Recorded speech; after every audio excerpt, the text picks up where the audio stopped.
Hello students, welcome back to my YouTube channel professor Shubham Tiwari, जहां पे चल रही है हमारी एसवाई बीकॉम क्लास सेमेस्टर 4। जितने भी आपके सब्जेक्ट हैं उसके syllabus, paper pattern and most important questions की सीरीज बात करने वाले हैं। आज आपका एक ऐसा सब्जेक्ट जिसको लेके बच्चे काफ़ी ज़्यादा प्रॉब्लम में रहते हैं, काफ़ी ज़्यादा कन्फ्यूजिंग कॉन्सेप्ट है। उसके पीछे का रीज़न भी समझेंगे भाई ये क्यों ऐसा कन्फ्यूजिंग है। एक तो न्यू सब्जेक्ट है ऑडिटिंग।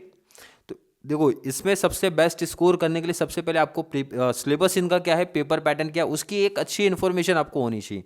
उसके बाद मैं मोस्ट इंपॉर्टेंट क्वेश्चंस की क्लास लेके आऊँगा, वहाँ पे आपको क्लियर मीन्स एक डायरेक्शन दे दूंगा भाई कितने नंबर ऑफ क्वेश्चंस करने हैं, कैसे करने हैं और किस पॉइंट ऑफ व्यू से आपको लिखना पड़ेगा। क्लियर है? तो चलिए स्टार्ट करते हैं आज की क्लास, जहाँ पे बात करेंगे syllabus and paper pattern of auditing.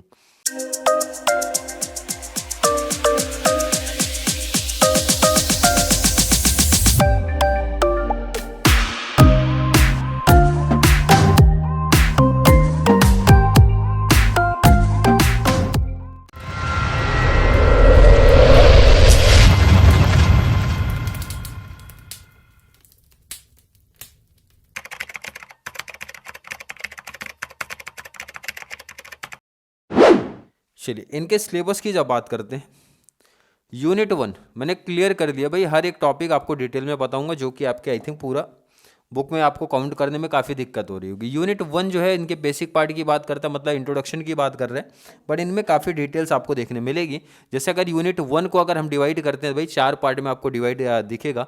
Basics, पहला पार्ट है हमारा बेसिक्स, सेकंड है एरर्स एंड फ्रॉड्स, नेक्स्ट है principle of audit and types of audit. इस पैटर्न में 4 सेक्शन में आपको डिवाइड दिखेंगे।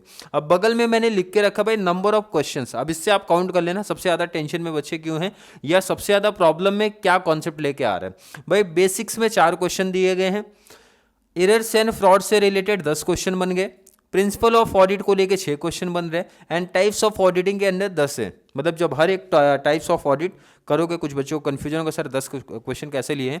जो आप टाइप्स करोगे उसमें ऑडिट में, जैसे बैलेंस शीट ऑडिट है, उसका एडवांटेज भी पढ़ना है, डिसएडवांटेज भी पढ़ना है। क्लियर है कि नहीं? और उससे रिलेटेड और भी चीज़ें जो दी हैं, कंप्लीट कॉन्सेप्ट आपको पढ़ना है। आपको सिर्फ दिख रहा है बैलेंस शीट ऑडिट की बात हो रही है, पर काफ़ी डिटेल से उसके अंदर एटलीस्ट 2 से 3 क्वेश्चन हर एक ऑडिट के अंदर बने हैं। तो इस तरीके से टोटल हो गए भाई ये क्वेश्चन आपको। अब अगर काउंट करोगे तो भाई ये काउंट कर लो जरा, 10 + 10 हो गया 20, प्लस ये हो गया, मतलब इस यूनिट में 30 क्वेश्चन है। सबसे बड़ा जो प्रॉब्लम का काम है, ये सबसे बड़ा प्रॉब्लम है ये क्वेश्चन, कि भाई 30 क्वेश्चन है सर, प्रिपरेशन करने में थोड़ी सी दिक्कत हो रही है।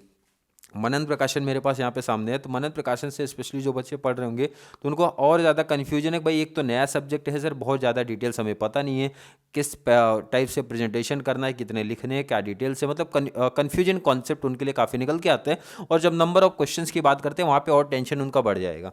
कोई इशू नहीं, आपको अभी यहाँ पर सिर्फ देखना सिलेबस, क्वेश्चन मैंने सिर्फ बताया है, बाकी मोस्ट इंपॉर्टेंट मैं आपको दूंगा, उसका टेंशन नहीं लेना है। क्लियर है? यूनिट 2 की जब बात करोगे, unit 2 audit planning procedures and documentation की बात होगी। यहाँ पे ये आपका टॉपिक का नाम दिया है यूनिट 2 का, और इसके अंदर 3 पार्ट हमारे आएंगे। ऑडिट प्लानिंग को लेके आएगा, ऑडिट प्रोग्राम आएगा, एंड ऑडिट वर्किंग पेपर आएगा। क्लियर है? ऑडिट प्लानिंग में 5 क्वेश्चन अपने सिलेबस में दिए हैं, ऑडिट प्रोग्राम में 12 क्वेश्चन हैं, एंड ऑडिट वर्किंग पेपर में 10 क्वेश्चन अपने को दिए गए हैं। Total number of question unit 2 में जब आप काउंट कर लोगे, काउंट कर लो जरा कितने हो गए, 27 क्वेश्चन हो गए। क्वेश्चन काउंट कर लेना। क्लियर है कि नहीं? क्वेश्चन काउंट करते हुए चलो, एंड लास्ट में जब मैं मोस्ट आईएमपी दूंगा वहां पे आपको ध्यान रखना है कितने नंबर ऑफ क्वेश्चन हैं। क्लियर है? यूनिट 3 पे आते हैं, यूनिट 3 आ जाओ।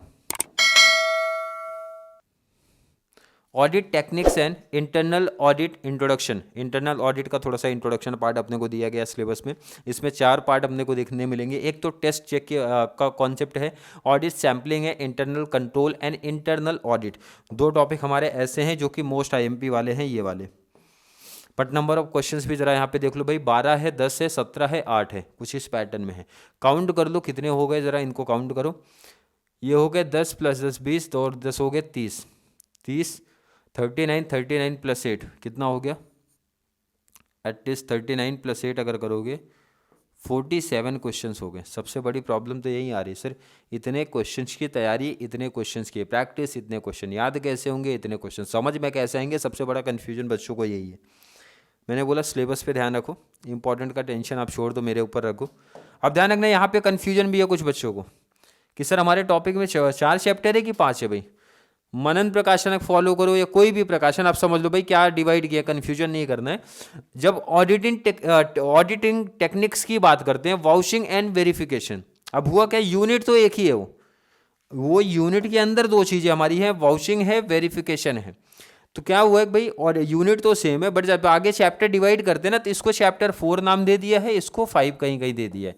तो बच्चे कन्फ्यूजन में सर चैप्टर हमारे पास कितने हैं, आपको यूनिट पॉइंट ऑफ व्यू से जाना है, बस ये पैटर्न आप ध्यान में रखो। मैं मेंशन करूंगा बाकी आगे डिटेल्स ना भाई, कहाँ कौन से क्वेश्चन कहाँ बनेंगे, कौन से क्वेश्चन कहाँ बनेंगे, क्लियर है कि नहीं। तो आपको ये ध्यान में रखना भाई यूनिट 4 ही है, एंड यूनिट 4 के अंदर वाउचिंग एंड वेरिफिकेशन हमारे पार्ट आते हैं, क्लियर है। वाउचिंग में 2 पार्ट हमारा निकल के आता है, ऑडिट ऑफ इनकम की बात करता है, ऑडिट ऑफ एक्सपेंडिचर की बात करता है। Audit of assets and liabilities का जो पार्ट है ये हमारा वेरिफिकेशन के अंदर आ जाएगा, मतलब अगर आप चैप्टर बेस पे देख रहे हो भाई, चैप्टर 5 में आपको देखने मिल जाएगा। नंबर ऑफ क्वेश्चंस देख लो जरा से, 13 + 13 26 तो क्वेश्चन इधर हो गए, और यहाँ पे 23 + 17 क्वेश्चन यहाँ पे दिख रहे हैं, मतलब 23 + 7 क्वेश्चन है, मतलब 30 क्वेश्चन तो ये हो गए, प्लस ये दोनों की बात करोगे 26 क्वेश्चन हो गए, मतलब ये देख लो जरा 56 क्वेश्चन हो गए। और ऑडिट में सबसे बड़ा बच्चों को जो प्रॉब्लम क्रिएट कर रहा है वो इसके पीछे का रीजन यही है कि नंबर ऑफ क्वेश्चंस अगर एक एवरेज में मैं काउंट कर लूं, देखो इधर कितना मिला, 56 क्वेश्चन इधर ही हो गए, 47 इधर हो गए, 100 क्वेश्चन तो ऐसे ही दिख गए आपको, 27 इधर हो गए 127, एंड 30 क्वेश्चन इधर हो गए भाई, तो लगभग कहाँ चले जा रहा है 150। तो मैं अगर मानता हूँ चलो 150 छोड़ दो आप, एक राउंड फिगर किसी बच्चे को ज़्यादा लग रहा होगा, तो मैं बोला चलो 100 क्वेश्चन तो है सिलेबस में, कितना भी शॉर्ट आप कर दो भाई, 100 क्वेश्चन तो आपके टॉपिक में दिए गए हैं, इसमें कोई डाउट नहीं है। 100 क्वेश्चन में से अब पढ़ना हमें सिर्फ इम्पॉर्टेंट है, एक एवरेज मार्क्स लाना है तो भी इंपॉर्टेंट पढ़ना है, एक अच्छा स्कोर करना है तो भी इंपॉर्टेंट पढ़ना है भाई। एंड अगर बच्चे एंडिंग टाइम पे आ रहे और ऑडिटिंग सब्जेक्ट उतना परफेक्ट नहीं समझ में आ रहा, उनको भी पास होना है तो भी इंपॉर्टेंट ही चाहिए, क्योंकि इतना किसी भी बच्चे के बोलते ना कि भाई पॉसिबल नहीं है कि 100 क्वेश्चन या फिर जितने भी नंबर ऑफ क्वेश्चंस आपके सिलेबस में दिए गए हैं वो कवर कर पाना। क्या करेंगे उसके लिए, पहले पेपर पैटर्न की नॉलेज लेते हैं, फिर बाद में बात करेंगे क्या है चीज़ें, कैसे पढ़नी है आपको। चलिए इनके पेपर पैटर्न पे आते हैं भाई। ऑडिटिंग आपका 100 मार्क्स का पेपर होगा, 3 घंटे का पेपर होने वाला है, नंबर ऑफ क्वेश्चन सेट होंगे 6, एंड क्वेश्चन नंबर 1 आपका ऑब्जेक्टिव्स बनेगा, ऑब्जेक्टिव्स 20 मार्क्स का हो जाएगा, तो इसको आप साइड कर दो। हर एक बच्चे को पता है जो आपका ऑब्जेक्टिव्स होता है वो भाई मल्टीपल चॉइस आ सकता है, ट्रू फॉल्स पूछ सकते हैं, मैच द कॉलम आ सकता है, या फिर फिलअप आ सकता है। कितने कितने का 10 मार्क्स का पैटर्न बनेगा, कोई भी 2 चीज़ें आपसे पूछी जा सकती हैं, कोई डाउट तो नहीं है, बिल्कुल नहीं। चलिए आगे बात करेंगे, यहाँ से पैटर्न शिफ्ट होता है अपना। क्वेश्चन नंबर 2 मॉडल 1 से ए फुल लेंथ क्वेश्चन के ऑप्शन में फुल लेंथ क्वेश्चन दिखेगा, तो बच्चों के मन में डाउट ये क्रिएट हो जाएगा, सर एक ही क्वेश्चन आएगा क्या, ये फाउंडेशन कोर्स के जैसा पैटर्न सेट करेगा? नहीं, बिल्कुल नहीं, ऐसा नहीं है। आपको यहाँ पे देखने का वो ऑप्शनल दे देते हैं, मतलब कि बहुत सारे क्वेश्चन ऐसे होते हैं सीधा 15 मार्क्स के बन जाते हैं, और बहुत सारे क्वेश्चन ऐसा रहेंगे 2 क्वेश्चन आपको आएगा, यहाँ पे 2 क्वेश्चन कर देंगे, ये 8 का हो जाएगा, ये 7 का पैटर्न का हो जाएगा।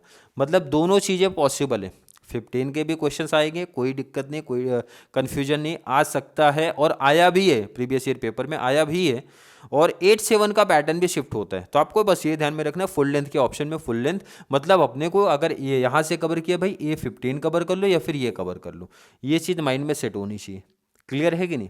और यही और ये क्वेश्चन बनेंगे कहाँ से, ध्यान रखना मॉड्यूल 1 से, बोले तो यूनिट 1 से बन जाएंगे, कोई डाउट तो नहीं। इंट्रोडक्शन टू ऑडिटिंग का जो इंट्रोडक्शन था ना, वहाँ से बनेंगे।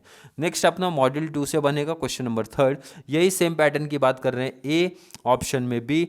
आई होप समझ में आया होगा भाई कि आपको ए बी करके 2 क्वेश्चन, सी डी करके हाँ 2 क्वेश्चन दे सकते हैं, या फिर हो सकता है 15 मार्क्स का क्वेश्चन बने तो ए वहाँ पे हो जाएगा, बी एंड सी यहाँ पे पार्ट हो जाएगा, कोई डाउट तो नहीं किसी बच्चे को। मतलब 15 मार्क्स का भी क्वेश्चन बन सकता है, एंड 8-7 के पैटर्न का भी बन सकता है।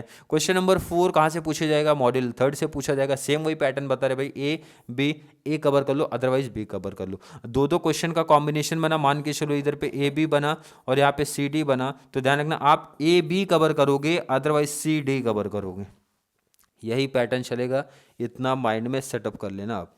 ए सी ए डी का कॉम्बिनेशन ऐसा क्रॉस नहीं चलेगा भाई, ऊपर वाले अगर आपने कवर किया ए बी तो ए बी कवर कर लो, सी डी कवर किया तो सी डी कवर कर लेना, क्लियर है। आई थिंक क्लियर होगा। चलिए नेक्स्ट बातें हम करते हैं भाई। क्वेश्चन नंबर 5 पूछा जाएगा कहाँ से, मॉड्यूल 4 से पूछा जाएगा। सिमिलर वही पैटर्न की बात कर रहे हैं और 15 की बातें हो रही हैं। मतलब इसका मतलब है लास्ट में शॉर्ट नोट्स बनेगा, बट जो हमारा ये पैटर्न है भाई कुछ मॉड्यूल 5th से बन जाता है। मॉड्यूल 5th नहीं, आप बोल सकते हो ना वो चैप्टर 5 था ना, वेरिफिकेशन वाला टॉपिक। ये जो क्वेश्चन बनेंगे ना ए बी, ये यहीं से बनेंगे, वेरिफिकेशन वाले पार्ट से बनते हैं। और शॉर्ट नोट्स जो आपका बनता है, शॉर्ट नोट्स का पैटर्न क्या रहेगा, एनी 4 आउट ऑफ 6। जब आप ऑडिटिंग सब्जेक्ट की मेरे से बात करोगे तो मैं यहाँ पे सजेस्ट करूंगा शॉर्ट नोट्स नहीं करना है, क्योंकि शॉर्ट नोट्स जब करने जाओगे तो नंबर ऑफ क्वेश्चन कितने देख लिए कि नहीं, 100 क्वेश्चन देगा मिनिमम काउंट किया भाई। अगर 150 नहीं मान रहे तो 100 क्वेश्चन तो मान के चलो। अब उसमें से शॉर्ट नोट्स देना इम्पॉसिबल काम मेरे को लग रहा है। तो मुझे बेस्ट लग रहा है भाई कि इसके ऑप्शन में ये वाले टॉपिक कवर कर लो, जो कि कहाँ से पूछे जाएंगे, वेरिफिकेशन वाले पार्ट से पूछे जाएंगे। तो जो मेरी इंपॉर्टेंट क्वेश्चन की लेक्चर आएगी, उसकी क्लास आएगी, उसमें मैं वेरिफिकेशन वाले टॉपिक से इंपॉर्टेंट निकाल के वहाँ पे दूंगा। क्लियर है। शॉर्ट नोट्स की इंपॉर्टेंट मैंने नहीं रखा, क्योंकि शॉर्ट नोट्स का इंपॉर्टेंट जब देने जाऊँगा तो बहुत सारे शॉर्ट नोट्स हमारे हो जाएंगे, क्योंकि शॉर्ट नोट्स भाई यूनिट 1 से भी पूछते हैं, यूनिट 2 से भी पूछते हैं, 3rd से भी पूछेंगे, यूनिट 4 से भी पूछे जाते हैं। इसलिए मेरा सजेशन होता है लॉन्ग वाले कवर कर लो, ज़्यादा बेस्ट होगा। और कितने मार्क्स की बात ये करेंगे भाई, 20 मार्क्स की बात करेंगे। अगर किसी बच्चे के कॉलेज में शॉर्ट नोट्स ही सिर्फ बोला गया भाई शॉर्ट नोट्स आएगा, लॉन्ग नहीं आएगा, तो ज़रूर नीचे कॉमेंट में मेंशन कर देना, फिर आपके लिए most important short notes select किया जाएगा। बट ध्यान रखना उसमें नंबर ऑफ क्वेश्चन ज़्यादा होंगे। पीछे का रीजन या लॉजिक क्यों है पहले ही बता चुका हूं। नंबर ऑफ क्वेश्चन ऑडिटिंग में compare to other subject, commerce, advertising, economics या फिर लॉ को भी आप कंपेयर करो भाई। लॉ का अगर सबसे कंपेयर था तो लॉ सबसे ज़्यादा था। लॉ के बाद अगर कोई सब्जेक्ट आ रहा है जिसमें नंबर ऑफ क्वेश्चंस बहुत ज़्यादा दिख रहे हैं तो वो है ऑडिटिंग, बहुत ही ज़्यादा नंबर ऑफ क्वेश्चन है, इसलिए इसमें शॉर्ट नोट्स में। बट ध्यान रखना कि अगर किसी के कॉलेज में ऐसा होगा तो, but paper pattern Mumbai university तो यही सेट कर रही थी ए बी के ऑप्शन में शॉर्ट नोट्स, तो ये अपने कॉलेज में ज़रूर क्लियर कर लेना। अगर ये पैटर्न है तो कोई इशू नहीं आ रहा भाई, वेरिफिकेशन का इंपॉर्टेंट मैं ऑलरेडी आपको प्रोवाइड ही करा रहा हूँ, तो वो क्वेश्चन फॉलो कर लेना, उतने ही क्वेश्चन आपको आने वाले हैं। क्लियर है। आई थिंक हर एक बच्चे का कॉन्सेप्ट यहाँ पे क्लियर होगा। और एक एडवांटेज की बात बता दे भाई, और एक बेनिफिट आपको देखने मिलेगा। क्या बेनिफिट मिलेगा, जो मैं मोस्ट इंपॉर्टेंट क्वेश्चंस आपको प्रोवाइड कराऊंगा, स्पेशली चाहे आप रेगुलर वाले बच्चे हो या फिर डिस्टेंस वाले हो। डिस्टेंस वालों को तो काफ़ी ज़्यादा बेनिफिट मिलता है, क्योंकि मुंबई यूनिवर्सिटी जो उनको बुक प्रोवाइड कराती है भाई, बुक मैं कभी भी देखो ऑफलाइन जो मैं क्लास लेता था, बुक्स वो कुछ काम की मुझे लगती नहीं है, क्योंकि जो पेपर का लेवल होता है, जो पेपर सेटअप होता है, या फिर आप थेरेटिकल सब्जेक्ट की बात करो तो मुझे लगता है कोई भी पब्लिकेशन आप लेके पढ़ लो उसके एडवांटेज आपको ज़्यादा मिलेगा। बट कुछ सब्जेक्ट हमारे ऐसे हैं जो बुक से भी डायरेक्टली पढ़ना थोड़ा सा बोलते हैं ना कि भाई हार्ड पड़ जाता है बच्चों को। कौन कौन से सब्जेक्ट, एक तो हमारा ऑडिटिंग, ऑडिटिंग काफ़ी बच्चों को प्रॉब्लम क्रिएट कर रहा है। सेकंड है हमारा बिजनेस लॉ को लेके। दो सब्जेक्ट ऐसे हैं जिसको लेके बच्चे काफ़ी ज़्यादा प्रॉब्लम में हैं। इसलिए मैंने क्या किया भाई, जितने भी SY के, सिर्फ यही दो नहीं, मैंने SY BCom सेम 4 के जितने भी सब्जेक्ट आपके हैं, 7 सब्जेक्ट, 7 के 7 सब्जेक्ट का नोट्स रेडी किया हूँ। बट ध्यान रखना इम्पॉर्टेंट प्लस इम्पॉर्टेंट में आपका ऑब्जेक्टिव्स भी कंप्लीट इंक्लूड है, ऐड कर दिया गया है, जो कि हर एक बच्चे को, किसी बच्चे को अगर रिक्वायरमेंट होगा तो मिल सकता है भाई। नोट्स का एक मिनिमम चार्ज मैंने रखा है, कितना, जस्ट ₹10। जो नंबर मैंने शेयर किया था 8452020551, इस नंबर पे पेमेंट करके जीपे या फिर फ़ोनपे से पेमेंट करना है। पर सब्जेक्ट, जो भी सब्जेक्ट आपको चाहिए भाई, ₹10 का चार्ज है। जिस बच्चे को जिस भी सब्जेक्ट का चाहिए, पेमेंट करने के बाद स्क्रीनशॉट शेयर करना है, और जो सब्जेक्ट आपका चाहिए, जो आपको सेम चाहिए, मेंशन कर देना सर SY BCom सेमेस्टर 4 ये सब्जेक्ट चाहिए, तो क्लियर आपको शेयर कर दिया जाएगा। क्लियर है। आई थिंक क्लियर होगा। उसमें क्या बातें होंगी भाई, पूरा 100 क्वेश्चन नहीं होगा, जो इंपॉर्टेंट क्वेश्चन है सिर्फ उतने की बात होगी। और जैसा इंपॉर्टेंट क्वेश्चन मैं शेयर करता हूँ हर एक सब्जेक्ट का ना, उसी पैटर्न में सेट किया गया रहेगा। तो उसके अकॉर्डिंग आप जितने भी मोस्ट IMP वाले क्वेश्चन है, या जिस यूनिट से आप प्रैक्टिस करना चाहते हो, वो यूनिट का क्वेश्चन का प्रैक्टिस करना आप स्टार्ट कर देना। क्लियर है। आई थिंक हर एक बच्चे का कॉन्सेप्ट यहाँ तक क्लियर होगा। फिर भी किसी बच्चे को आज की क्लास को लेके कोई भी डाउट, कोई भी कन्फ्यूजन क्रिएट होता है, वो ज़रूर नीचे कमेंट में ऐड करना। या फिर कॉन्सेप्ट क्लियर है, वीडियो आपको थोड़ी सी भी हेल्पफुल लग रही है तो वीडियो को लाइक करना है, और जितना ज़्यादा पॉसिबल हो सके चैनल का लिंक हमारे कॉमर्स सेक्शन वाले बच्चों को ज़रूर शेयर करें, ताकि उनको इस चैनल से बहुत सारा बेनिफिट्स मिल सके। तो चलिए मिलेंगे अगली क्लास में, तब तक के लिए थैंक यू सो मच।